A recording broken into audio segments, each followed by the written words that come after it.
Itu surat perkelilingan. Ni sekularisme. Ya, artinya memisahkan agama dengan kehidupan harian. Agama tu semayang aja, puasa aja, zakat aja, haji aja, itu agama. Lain tak ada kena-mengena dengan agama. Ekonomi tak ada kena-mengena dengan agama. Kekeluargaan tak ada kena-mengena dengan agama. Pendidikan tak ada kena-mengena dengan agama. Kemasyarakatan tak ada kena-mengena dengan agama. Apa saja selain daripada agama, agama saja. Yang lain tu tak ada kena-mengena dengan agama. Itu namanya sekularisme. Dalam bahasa Melayunya sekularisme. Pemisahan antara agama dengan kehidupan harian. Inilah mereka ni tadi, ya. Berkata mereka, siapa pula yang bising ni? Jangan kamu baca Quran, jangan kamu buat bising semasa orang membacanya, kerana kalau kamu baca bising, riuh, orang banyak banyak kerja lain, supaya kamu dapat mengalahkan mereka, kata dia orang kafir. Kalau nak mengalahkan mereka, jangan bagi mereka baca Quran. Jangan bagi mereka ikut Al-Quranul Karim. Sebab dalam Quran disebut apa? Agama Islam adalah agama yang sudah lengkap. Al-yawma akmaltu lakum dinakum wa atmamtu alaikum ni'mati wa raditu lakumul Islam madina, kata Allah dalam surah Al-Ma'idah. Pada hari ini aku telah sempurnakan agama kamu bagi kamu, dan aku telah cukupkan nikmat aku untuk kamu, dan redolah aku Islam itu sebagai anutan bagi kamu. Yang Tuhan redha hanya Islam. Tadi tu imam dah baca, inna dina indallahil Islam. Sesungguhnya agama yang diredai Allah hanyalah Islam. Lain semua Tuhan tak redha. Jadi orang kafir memang itu menjadi satu mission mereka, satu tugas mereka untuk melekangkan umat Islam daripada Al-Quranul Karim, supaya terpisah Al-Quran itu dalam kehidupan umat Islam. Bila terpisah, maka kita amalkan hanya sebahagian sahaja daripada ajaran Al-Quran. Sebahagian yang lain tidak diamalkan. Apa Allah janjikan bagi orang-orang seperti itu? Afatu'minuna bi ba'dil kitabi wa takfuruna bi ba'd. Fama jazaa'u man yaf'alu zalika minkum illa khizyun fil hayatid dunya wa yawmal qiyamati yuradduna ila asyaddil azab wa ma Allahu bighafilin amma ta'malun, kata Allah, ya. Dalam surah Al-Baqarah ayat 80 berapa ke? Apakah kamu beriman dengan setengah kitab dan kamu kufur kepada setengah yang lain? Setengah buat, setengah tak buat, setengah terima, setengah tolak, setengah perjuangkan, setengah menentang. Kamu apa itu? Kata Tuhan nanya kita. Fama jazaa'u man yaf'alu zalika minkum. Tidak ada balasan yang lain untuk orang-orang yang berbuat demikian illa melainkan khizyun fil hayatid dunya, hina dalam kehidupan di dunia. Wa yaumal qiyamah, dan pada hari kiamat nanti, yuradduna ila asyaddil azab, mereka akan dikembalikan kepada azab yang amat pedih. Wa mallahu bighafilin amma ta'malun, dan Allah tak pernah alpa dengan apa saja yang kamu buat di dalam dunia ini. Jadi di ayat ini kita faham Allah menjanjikan dua perkara kalau kita berlaku waktu itu. Setengah buat, setengah tinggal, setengah perjuang, setengah amalkan, setengah kita tak nak amalkan. Kalau kamu waktu itu, Allah janjikan dua perkara. Pertama, hina dalam kehidupan di dunia. Kedua, diazab oleh Allah di hari kiamat nanti. Saya tak cerita tentang hari kiamat, belum kiamat lagi. Orang yang dah balik pun tak ada telefon kita pun. Aku tengah teruk ni, tak ada. Ada? Siapa ada menerima SMS orang yang dah balik? Saya baru ni 2 orang adik-beradik saya dah balik. Tak ada nama mengabur saya pun. Aku tengah teruk ni, tak ada. Mula-mula adik saya 12 hari lepas itu kakak saya pula. Tinggal saya seorang konten-konten. Dia dah pergi ke akhirat sekarang ni. Tak ada pula nama SMS, aku tengah teruk ni. Tak ada, tak tahu kita. Tapi wajib kita yakin kerana ni ayat daripada Allah Subhanahu wa ta'ala. Bahawa di akhirat nanti akan diseksa oleh Allah Ta'ala. Tapi dalam dunia ni kita tengok kehidupan di dunia ni. Ya, umat Islam dalam dunia ni hina ke mulia. One more time, kita ni hina ke mulia. Ya. Umat Islam di Iraq hina ke mulia. Umat Islam di Afghanistan hina ke mulia. Umat Islam di India hina ke mulia. Umat Islam di Myanmar hina ke mulia. Umat Islam di Kashmir hina ke mulia. Umat Islam di Selatan Thai hina ke mulia. Umat Islam di mana lagi? Di mana-mana saja. Di Malaysia hina ke mulia.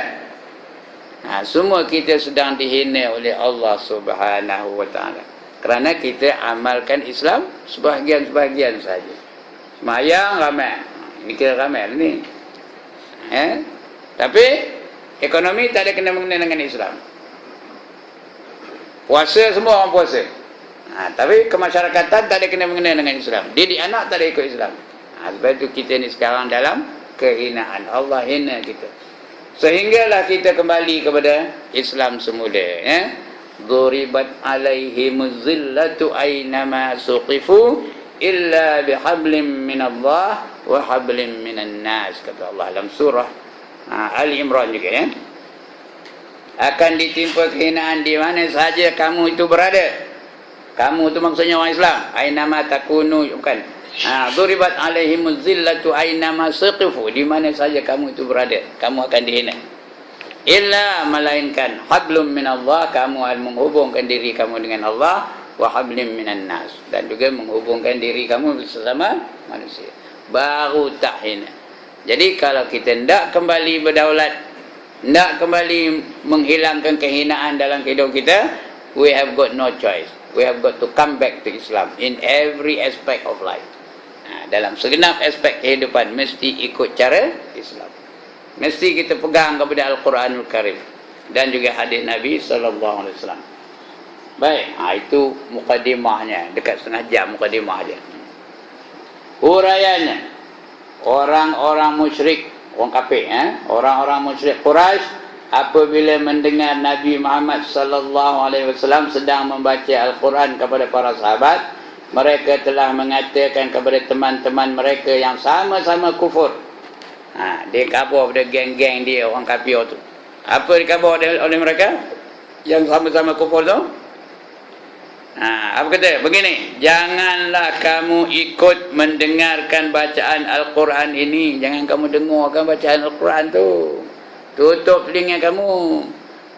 Kalau ada orang ngaji di televisyen, tutup televisyen tu. Tunggu rancangan Akademi Fantasia, baru buka balik. Atau tunggu rancangan antara perlawanan antara Chelsea dengan Manchester United, baru buka balik. Kalau baca Quran, tutup. Musim musabaqah, tutup. Jangan buka. Begitulah. Itu dalam konteks hari ini. Zaman Nabi pun begitu. Jangan kamu dengarkan Nabi itu membaca Al-Quran. Kata dia ngabur pada member-member dia.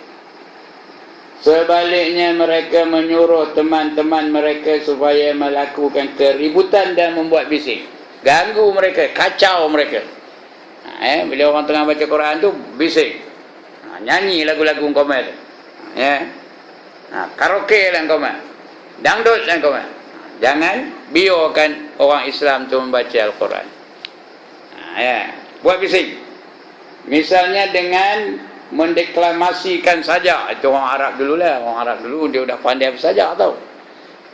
Orang-orang jahiliah tu bukannya dia jahil. Kita jangan silap. Bukan orang jahiliah tu apa tak tahu. Disebutkan dia tu jahil kerana dia jahil tentang Allah Ta'ala. Itu aja. Dia tak mahu menerima Allah sebagai Tuhan dan tidak mahu mengikut Nabi Muhammad sebagai pemimpin. Itu dipanggil jahiliah. Sedangkan mereka sudah bertamadun. Mereka sudah pandai membaca dan menulis. Mereka sudah pandai mengarang sajak. Mereka sudah mencipta kertas. Mereka sudah pandai bergusti. Mereka sudah pandai mengadakan sistem kehidupan yang sistematik. ada pemimpin, ada pengikut, ada masyarakat. Ya. Malahan mereka dah ada parlimen sebelum Islam datang, dah ada parlimen mereka tu. Namanya Darun Nadwah. Tu parlimen Mekah tu lah mereka berbincang. Dan presidennya atau ketuanya namanya Abu Jahal. Abu Jahal tu menjadi ketua kepada orang Quraisy. Maknanya mereka itu dah ada sistem hidup yang teratur. Tapi dipanggil jahiliah juga. Kenapa? Kerana mereka tidak menerima Allah sebagai Tuhan dan tak mahu menerima Rasul sebagai pemimpin. Itu yang dipanggil jahiliyah. Bermakna jahiliyah itu bukannya berada di zaman Rasul aja. Sepanjang zaman adalah jahiliyah. Daripada zaman Rasul sampai hari kiamat besok, ada tak jahiliyah? Ada. Setiap saat, setiap detik adalah jahiliyah. Siapa yang tidak menerima Al-Quran sebagai perlembagaan hidupnya dan tak mahu menerima Islam, tak mahu menerima Allah sebagai Tuhan, mereka itu jahiliyah lah namanya. Itu dia. Buat bising. Misalnya dengan mendeklamasikan sajak dan syair-syair. Mereka pun pandai mengenal syair. Syair Arab ni bukan macam syair orang Melayu ya. Lagi hebat, lagi menusuk ke jiwa. Syair Arab ni. Dan melaung-laungkan dengan kerasnya, melaungkannya keras-keras dengan bersemangat supaya boleh mengganggu si pembaca dan si pendengar bacaan Al-Quran. Macam hari ini lah itu bila kita tengah azan, orang Hindu boleh gedung well kata nak mengganggu. Itu tujuan mereka tu ya. Dan dengan demikian pula maka mereka mengharapkan kemenangan di dalam kempen mereka. Mereka pun berkempen juga, jangan ikut Muhammad, jangan ikut Islam, jangan berpegang kepada Quran. Quran itu ciptaan Muhammad, bukannya dari Allah, kata mereka.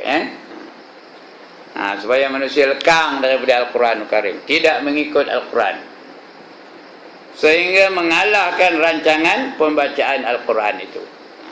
Quran itu suruh kita menyembah Allah. Nabi-Nabi semua mesejnya satu aja atau dua lah mesejnya, tapi serupa je mesejnya. Semua Nabi apa itu? Nabi Adam, Nabi Nuh, Nabi Idris, Nabi Hud, Nabi Saleh, semua mesejnya satu aja. An-ni'budullah wajtanibut taghut. Itu mesejnya.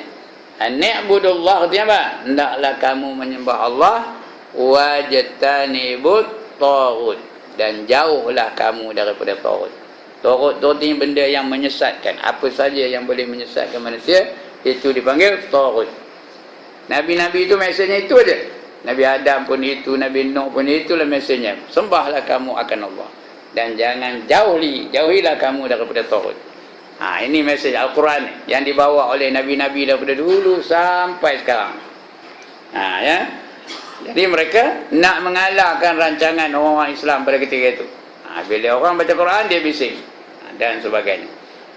Inilah yang telah berlaku pada zaman permulaan penyiaran agama Islam. Mula-mula lagi agama Islam mula-mula disiarkan, mula-mula disebarkan, macam itulah berlaku. Mereka tak mahu mendengar pembacaan Al-Quran. Perbuatan menghalang ini telah dikecam dan dikeji oleh Allah. Allah telah mengecam dan mengeji perbuatan-perbuatan mereka yang menyekat menyekat pembacaan Al-Quran. Dia tak bagi orang faham Quran. Kerana Quran itu lengkap. Quran itu melengkapi kehidupan manusia. Apa yang tak ada dalam Islam, semua ada. Ya?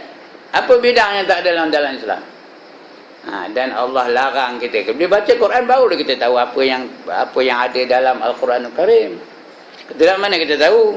Allah dah kata Al-Quran tu apa ni? Allah dah kata Islam tu satu agama yang lengkap. Cuba kita cari dalam Islam. Apa yang tak ada? Semua ada.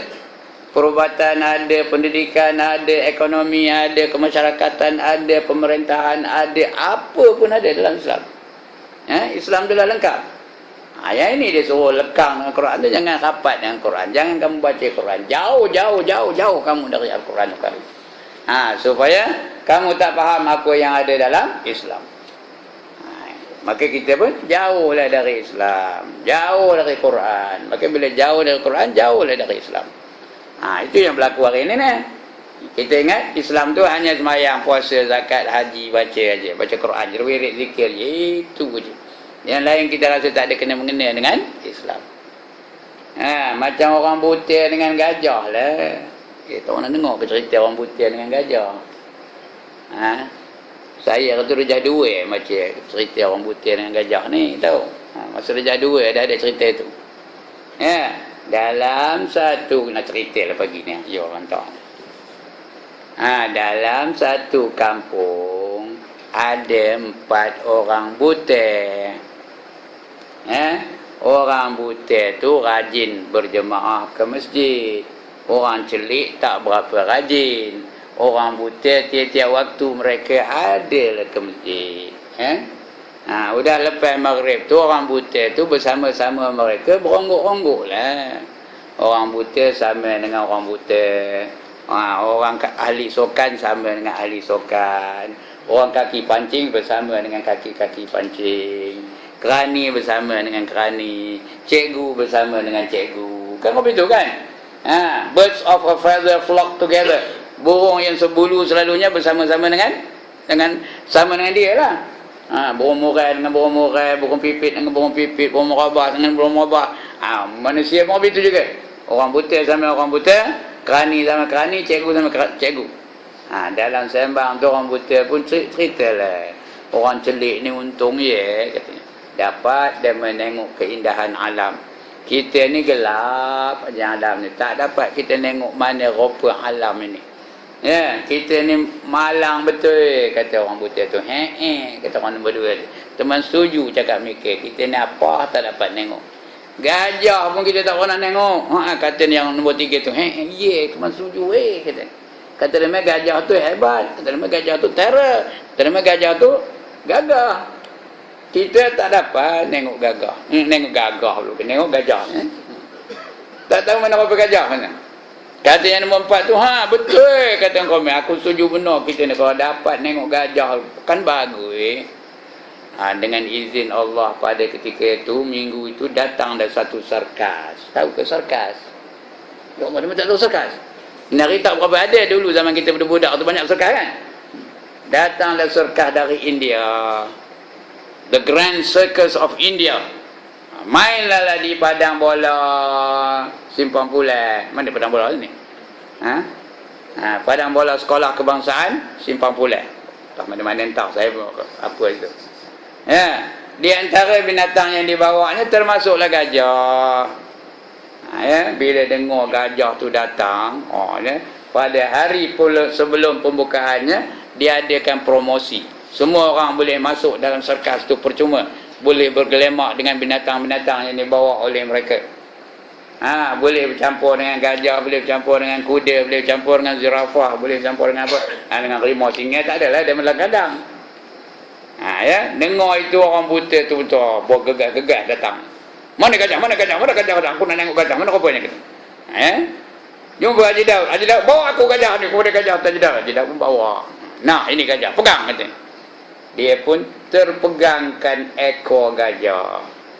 Diurutnya ekor gajah tu kata ke bawah, kata ke bawah, kata ke bawah. Apa katanya? Oh, ini gajah ye. Kata dia, gajah tu hebat. Kata dia, gajah tu terror. Padahal terror apa? Macam tali aja kata. Itu dah jadi akidah tu tuan-tuan. Dia bukan nampak, dia rasa je. Gajah tu macam tali aja. Dengan harus ada orang lain mengatakan gajah lain daripada tadi. Tak percaya dia dah jadi akidah. Dia dah megang. Dah yakin benar-benar dia bahawa gajah tu macam tadi. Lepas tu datang pula orang buta nombor 2. Mana gajah, mana gajah, mana gajah? Dia jumpa dengan ustaz. Ustaz pun bawa dia kepada gajah. Nah, ini gajah, pegang kata. Dia pun terpegangkan kaki gajah. Diurutnya dari kaki gajah tu kata ke bawah, kata ke bawah, kata ke bawah. Apa katanya? Orang celik ni kelentung aku je. Kata dia gajah tu terror, kata dia gajah tu besar, kata dia gajah tu hebat. Hebat apa? Macam tiang aja. Udah, 2 akidah tentang gajah. Satu mengatakan gajah macam tali, satu mengatakan gajah macam tiang. Betul datang yang ketiga pula. Mana gajah, mana gajah, mana gajah, mana gajah, mana. Tunjukkan dia kepada gajah. Dia pun terbegangkan perut gajah. Diurutnya dia perut gajah tu kiri kanan, kiri kanan, kiri kanan. Ini rupanya gajah, kata dia. Terror benar, hebat benar. Bila pula terror ni? Macam dinding aja, kata dia. Budak. Berapa dah akidah tu? Tuan-tuan, berapa dah akidah tu? 3 dah. Tadi macam tali, yang seorang lagi macam tiang, seorang lagi macam dinding. Datang pula orang yang keempat, orang butir belakang tu. Empat-empat tu butir belakang. Dia pun nanya, mana gajah, mana gajah, mana gajah. Dia tunjuk kepada gajah. Dia pun terpegangkan telinga gajah. Apa katanya? Oh, ini rupa gajah ya. Kata dia, hebat benar gajah. Apa hebatnya? Macam kipas aja katanya. Udah 4 jenis akidah tentang gajah. Bila maghrib petang kawan tu, mereka pergilah ke masjid. Semayang dah, lepas semayang beronggok balik. Kata orang buta, orang celik ni kelentung kita je ya. Nipu kita je. Kata dia gajah tu hebat. Hebat apa? Macam tali aja katanya. Kata orang buta nombor 2, kamu pun serupa nak kelentung aku ke? Aku pun pergi tadi tahu, tak percaya tanya je Daud. Dia nunjukkan aku mana gajah. Tak bila pula gajah tu macam tali. Gajah tu macam tiang. Orang yang ketiga, kau berdua serupa pakat nak ngecik aku je. Bila pula gajah tu macam tali, macam tiang, gajah tu sebenarnya macam dinding. Orang yang keempat, kau begitu juga. Oi, kau tiga orang ni nak nipu orang aja. Kau ingat aku tak pergi ke? Aku pun pergi tadi tahu. Tak saya tanya ustaz ni. Gajah tu bila pula macam tali, bila pula macam tiang, bila pula macam dinding. Gajah tu sebenarnya macam kipas. Bertengkar-tengkar. Tali, tiang, kipas, dinding. Tali, tiang, dinding, kipas. Tali, tiang, dinding, kipas. Lepas tu tongkat pula naik. Lepas. Ada yang cabik hidung. Ada yang telinganya luka. Ada yang bengkak dahi. Masing-masing mempertahankan akidah mereka tentang gajah. Inilah yang berlaku pada umat Islam hari ini. Bergaduh sesama sendiri tentang Islam itu sendiri. Ada yang mengatakan Islam itu ekonomi aja, kita mesti membangunkan ekonomi. Ada yang mengatakan Islam itu semayang aja, tak ada kerja lain, semayang aja. Ada yang mengatakan Islam itu puasa aja, sepanjang tahun puasa aja. Ada yang mengatakan Islam itu baca Quran aja. Ada yang mengatakan Islam itu dakwah aja. Rupanya lupa nak berdakwah isteri dan anak-anak. Dia kira dakwah orang aja. Pergi ke masjid, pergi itikaf masjid ini, keluar sana 40 hari, 60 hari. Bukan salah tu. Tapi dia rasa itulah dah lengkap Islam. Yang itu tak salah ya. Cuma dia rasa itu dah lengkap Islamnya. Sedangkan Islam itu meliputi seluruh kehidupan manusia. Macam gajah tadilah.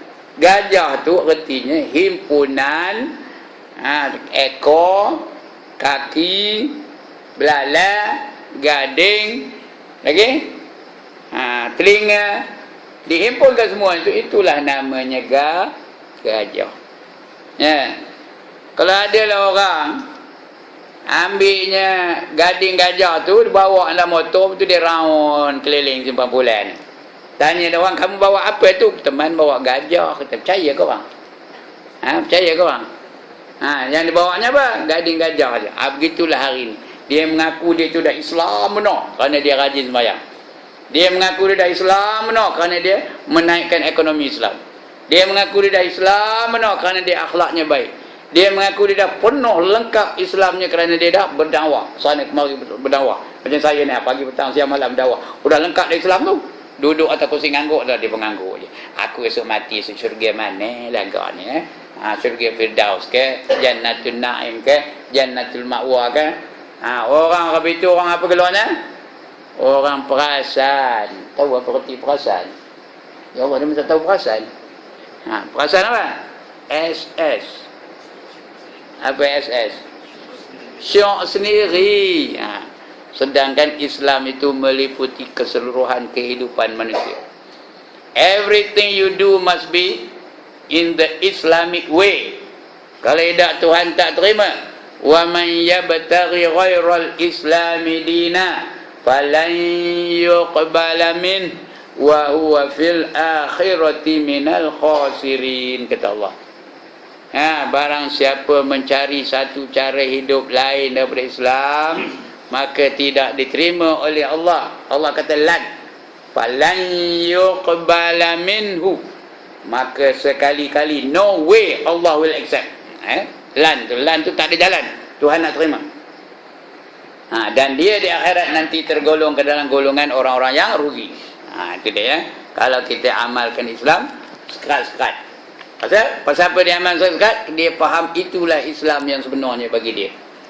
Jadi dia amalkan sekat-sekat. Yang ini buat, yang ini tinggal, yang ini terima, yang ini tolak, yang ini perjuangkan, yang ini dia menentang. Itu dia. Jadi sebab itu dia mengamalkan setengah daripadanya dan setengah daripadanya tidak diamalkannya. Ini dia yang berlaku hari ini seluruh dunia, tuan-tuan. Jangan tengok di Sembang Bulan aja. Global, satu dunia ni apa itu. Kerana kita silap dalam mentafsirkan apa yang terkandung dalam ajaran Islam. Inilah yang telah berlaku pada zaman permulaan penyiaran agama Islam.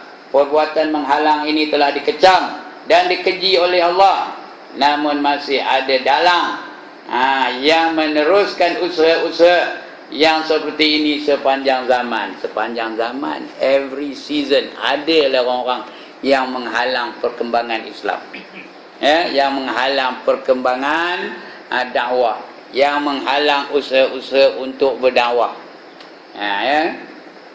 Kenapa? Kerana mereka tak senang tengok Islam ini bangun, tak senang melihat orang mengamalkan Islam, tak senang menengok kemajuan dalam agama Islam.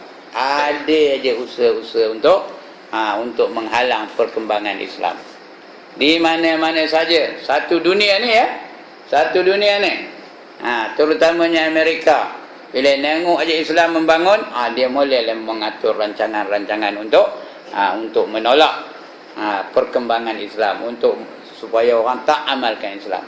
Tengok apabila Brunei nak laksanakan hukum hudud, siapa yang menentang? Nombor 1 Amerika, nombor 2 British, nombor 3 Perancis, nombor 4 semualah negara-negara Eropah menentang. Pakat macam tu, mari kita pulaukan Brunei, jangan kita pergi ke Brunei, jangan kita melancong ke sana, kita runtuhkan ekonomi Brunei, katanya. Mereka nak meruntuhkan ekonomi Brunei kerana mereka nak melaksanakan hukum hudud di Brunei. Tapi siapa lebih berkuasa, Allah ke atau Barack Obama?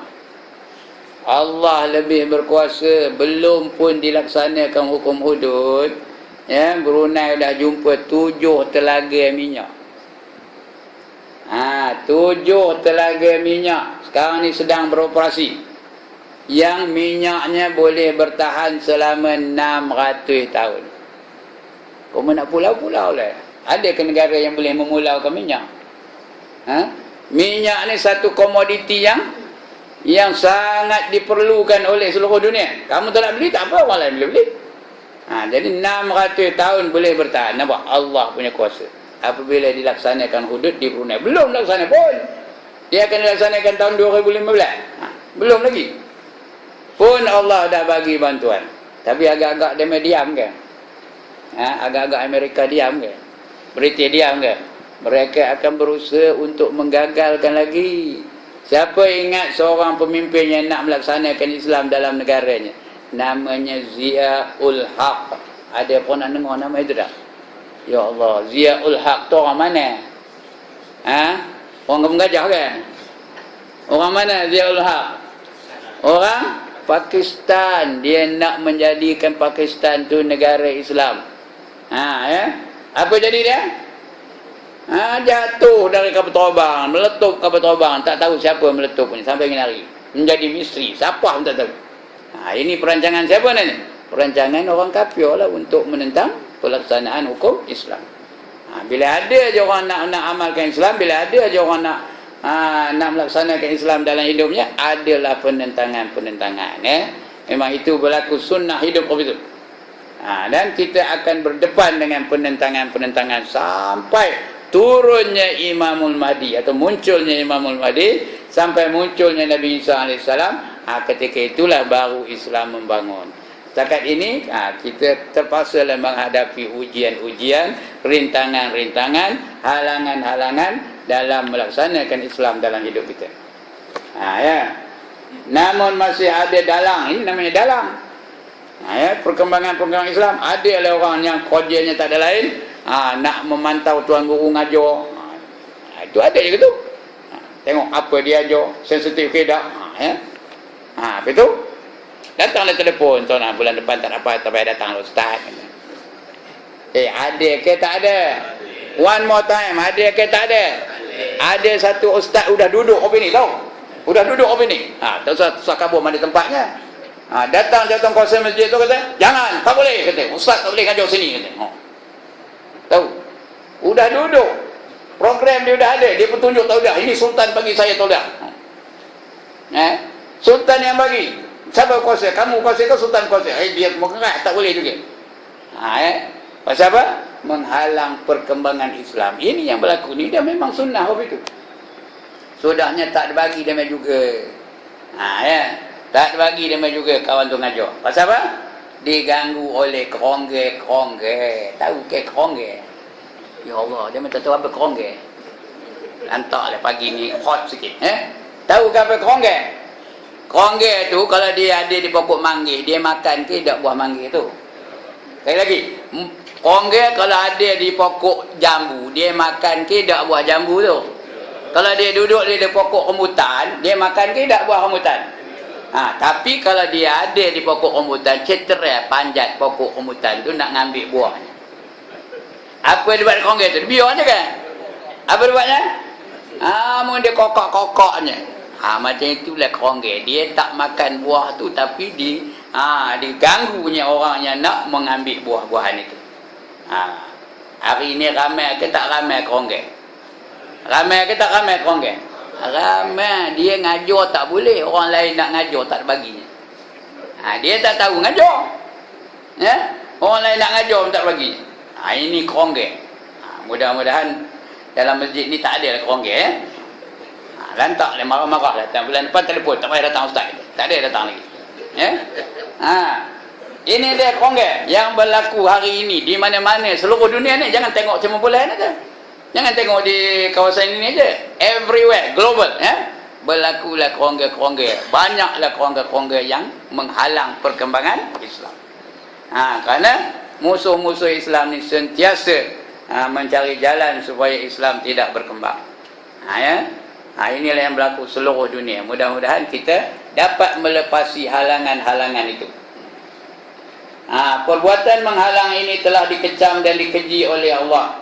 Namun masih ada dalang yang meneruskan usaha-usaha yang seperti ini sepanjang zaman. Sepanjang zaman tu tahu. Semua generasi ada. Bukan zaman ini aja. Akan datang sampai hari kiamat. Oleh sebab itu umat Islam janganlah pula membuat rancangan-rancangan yang bertujuan mengadakan halangan-halangan, baik secara disedari atau tidak disedari. Nampak? Ini kata Tuan Haji ni. Dulu dah berapa tahun dah dia mengarang. Apa kata dia? Janganlah ada rancangan-rancangan bertujuan untuk mengadakan halangan-halangan. Jangan dihalang perkembangan Islam. Nanti kamu sama taraf dengan Abu Jahal, kamu sama taraf dengan Abdullah bin Ubay, kamu sama tarafnya dengan Abu Lahab, kamu sama taraf dengan Fir'aun, kamu sama tarafnya dengan Namrud, kamu sama tarafnya dengan yang lain-lain penentang Allah, penentang hukum Allah Ta'ala. Janganlah pula membuat rancangan-rancangan yang bertujuan mengadakan halangan-halangan, baik secara disedari, terang-terang, ataupun secara yang tidak disedari. Secara halus, secara sulit. Jangan. Seperti yang dilakukan oleh kaum-kaum musyrikin tersebut. Musyrikin maksudnya apa? Kaum-kaum yang mensyirikkan Allah. Syirik ni ada 4 jenis syirik, tuan-tuan dan puan-puan. Pertama namanya syirik jali. Syirik jali. Syirik yang nyata, yang terang. Seperti orang Hindu nyembah patung, orang Buddha nyembah gambar. Itu syirik jali namanya. Yang kedua syirik khafi. Syirik yang tersembunyi.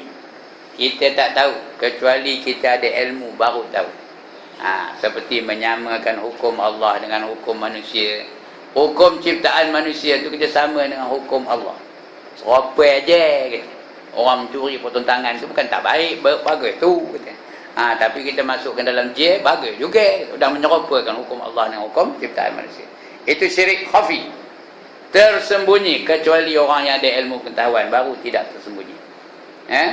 Macam mana sembunyinya? Seperti bulu hitam pada kaki semut yang hitam, pada badan semut yang hitam, di atas tunggul yang hitam, pada malam yang kelam. Nampak tak bulu tu? Nampak ke bulu tu? Bulu tu hitam pada kaki semut yang hitam. Kaki semut pula pada badan semut yang hitam. Betul? Di mana duduknya? Atas tunggul yang hitam. Betul? Di malam yang kelam. Elektrik tak ada pula tu. Kawasan tu banjir malam. Sudah tak ada elektrik. Betul? Sudah hitam. Nampak bulu kaki tu? Rosakkan bulu kakinya. Tunggul pun tak nampak. Dia di malam yang kelam. Ini dia syirik khafi. Yang ini banyak manusia-manusia yang tersungkur. Banyak manusia-manusia yang terjebak dalam keadaan syirik khafi.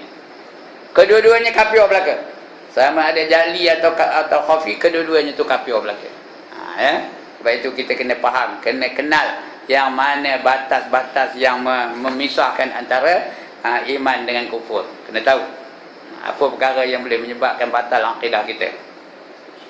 Yang ketiga, syirik kecil. Yang ini tak ada kafir. Kata Nabi, aku takutkan kamu lebih daripada aku takutkan Dajjal, iaitu syirik kecil. Tanya sahabat, wa ma syirkul asghar ya Rasulullah? Kata sahabat, apa yang dikatakan syirik kecil itu wahai Rasulullah? Jawab Nabi, ar-riya'u. Ar-riya'u. Apa dia? Riya', ya? Riya' tu apanya syirik kecil, iaitu tak ada kafir, tapi berdosa besar. Apa kata riya'? Membuat atau meninggalkan sesuatu ibadah selain daripada kerana Allah. Dia tinggalkan ibadah bukan kerana Allah. Dia buat satu ibadah tu bukan kerana Allah. Saya pakai jubah, pakai serban ni, biar kata dia orang ni saya ni alim. Itu riak lah tu. Saya ngajar ni gunakan perkataan yang bombastik. Tahu bombastik? Perkataan-perkataan yang tengangnya orang dengar ni. Tak nak sebut fire, sebut conflagration. Nak ngajar ni, baca sebut fenomena, lagi manifestasi, lagi apa? Mekanisme. Sebutlah perkataan-perkataan yang hebat-hebat tu. Supaya orang kagum. Oh, handai ustaz tu. Itu riak. Itu namanya riak. Juga riak meninggalkan ibadah kerana takut riak. Itu riak tu. Ngapa kamu tak sembahyang? Kan kata dia, aku handai benar pula. Itu riak tu. Kerana dia takutkan riak. Tinggal pun riak, buat pun riak. Itu berdosa besar hukumnya, ya. Tidak kafir tapi berdosa besar. Yang keempat, yang ini dipertikaikan oleh kebanyakan ulama. Ada ulama mempertikaikannya, iaitu syirik yang harus. Syirik tu harus. Dia buat sesuatu kerana hendakkan syurga. Dia buat sesuatu kerana takutkan neraka. Itu syirik tu. Tapi harus, tidak berdosa dan tidak berpahala. Syirik macam itu. Ada juga ulama yang mempertikaikannya. Jadi 4 jenis syirik tu. 2 daripadanya kafir, 2 daripadanya tidak kafir, 2 daripadanya berdosa, 1 daripada berdosa, 1 lagi tak berdosa, tidak berpahala. Itu jangan kita menjadi syirik. Kalau nak berjumpa dengan Allah Ta'ala, ndak ke tak ndak berjumpa dengan Allah? Kali lagi saya tanya, ndak ke tak ndak berjumpa dengan Allah di akhirat esok? Kalau ndak, jangan mensyirikkan Allah. Faman kana yarju liqa'a rabbih falyamal amalan salihan. Lagi, wala yusyrik bi ibadati rabbih ahada. Surah apa? Surah apa? Suratul Kahfi, ujung sekali. Barang siapa berharap nak berjumpa dengan Tuhannya di akhirat kelak, hendaklah dia beramal dengan amalan yang soleh, dan jangan sekali-kali mensyirikkan Allah dengan sesuatu daripada hamba-hambanya. Jangan katakan lembu tu Tuhan, jangan katakan gajah tu Tuhan, jangan katakan pokok besar tu Tuhan, jangan katakan patung tu Tuhan. Kalau tidak berjumpa dengan Allah Ta'ala. Tuan-tuan nak berjumpa dengan Allah Ta'ala, tak jumpa di simpang bulan ni, tak boleh jumpa di Jana Desa, tak boleh jumpa di Ipoh, tak boleh jumpa di Kampung Bayang. Nak berjumpa dengan Allah hanya di dalam syurga. Dalam syurga boleh jumpa dengan Allah Ta'ala. Pada ketika itu berseri-seri muka orang dalam syurga itu. Wujuhun yauma izin nadhirah. Pada hari itu berseri-seri muka-muka mereka. Ila rabbiha nadhirah. Kepada Tuhan mereka dapat melihat. Jadi nak tengok Allah dalam syurga. Jadi kena layakkan diri masuk syurga dulu. Nak masuk syurga? Bukan teruk benar. Senang aja. Wallazina amanu wa amilus solihat ulaika ashabul jannah hum fiha khalidun, kata Allah ya. Dan mereka-mereka yang beriman dan beramal soleh, mereka itulah yang menjadi penghuni-penghuni syurga. Kekal mereka di dalamnya selama-lamanya, forever and ever and ever and ever dalam syurga. Ya. Syaratnya dua aja, beriman dan beramal soleh. Susah ke senang? Beriman dan beramal soleh, dua syarat aja. Susah ke senang? Sekali lagi, senang ke susah? Susah ke senang? Senang. Bila kata senang, memang senang pun. Apa yang senang? Nyebutnya, buatnya belum tahu ya. Okey, wallahu a'lam. Ya. Jadi nanti kita baca sikit satu ayat lagi, lupa tadi ya. Secara disedari atau tidak disedari, seperti yang dilakukan oleh kaum musyrikin, sebut musyrikin tadi, akibatnya nanti amatlah buruk dan mencelakakan. Nanti di akhirat dia akan jadi orang yang al-ashqiya, orang yang celaka. Orang yang celaka kepada yang paling celaka ialah mereka yang fakir di dunia, fakir di kubur, fakir di akhirat. Itu orang yang paling celaka daripada segala yang celaka. Mudah-mudahan kita jadi orang yang beruntung. Qad aflahal mu'minun. Jadilah, beruntunglah orang yang beriman itu ya. Apa dia? Allazina hum fi salatihim khushu'un. Yang mereka sembahyang mereka itu khusyuk dan lain-lain lah. Panjang lagi cerita yang kalau nak sambung kan panjang lagi. Sampai pukul 9 baru habis. Saya boleh menunggu angkat tangan. Kalau dia ni. Nanti usah buat lah. Sekian dulu tuan-tuan dan puan-puan. Ada masalah? Ada bangkangan? Tak ada. Alhamdulillah. Mana setuju lah ya? Jadi mudah-mudahan kita dapat pencerahan pagi ni. Pendek aja ya. Ayatnya pendek, penerangannya panjang. Ayatnya pendek penuh. Baik, akan datang kita akan baca sambung lagi insya-Allah ya. Fala nuziqannal ladzina kafaru, itu akan datang kita baca. Jadi salah silap minta ampun, minta maaf. Mana yang terkasar, mana yang baik. Pagi ni kasar sikit, mana yang buatnya. Udah terlajak kasar tu lah, kasar aje lah. Ya. Mudah-mudahan kita dapat pencerahan pagi ini dan mendorong kita untuk menghabisi saki baki umur kita ni dengan betul-betul kita tunduk dan patuh kepada Allah Subhanahu wa taala. Aqulu qawli hadza wa astaghfirullahal azim li wa lakum wa lisairil muslimin wal muslimat wa ya fawzal mustaghfirin.